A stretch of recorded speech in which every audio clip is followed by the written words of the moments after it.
علي عباس أصعدة أو آش حازي سعدية لسالي 1970 باپیرم دای مەزراندێ ئێستا دوو ئاشتکە بێژگە لەو ئاشەی دانراینە بە حکمیەوە ئەو کەسانە لێرەیان ئیش کردیە ئێستا الحەمدوللا بووینە ساحب ئیشی خۆیان و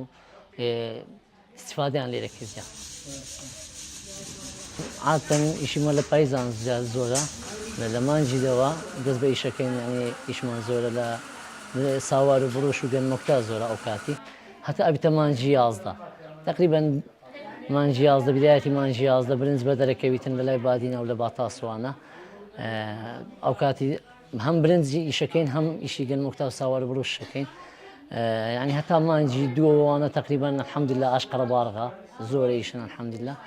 بەس لە مانجی دوو لە بەرەو کزیێ ڕاتن عادەتەن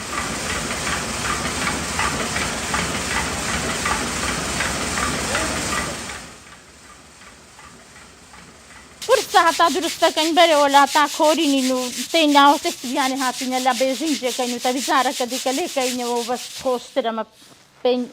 ئەقورسە بەس هەلێکەین ئەوم پێ خۆشترە لەی بازار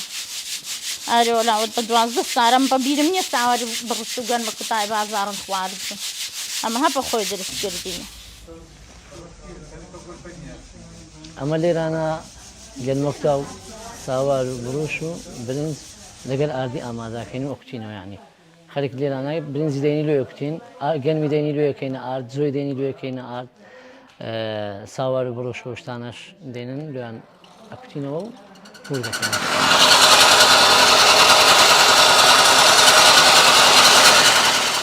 وەڵای خەرێک لە منطقەی بادینە زۆر سەردانم ناکاتن لە لای سیدەکان و لای چۆمان و لای دەشتی بەرازگرۆوانە لای بەرمی زەوانە ئەوان زیاتر برنجی دێن و خەرکی شەقراوەی زۆر سەردانمانەکاتن خەرکی هەولێر سەردانمانەکە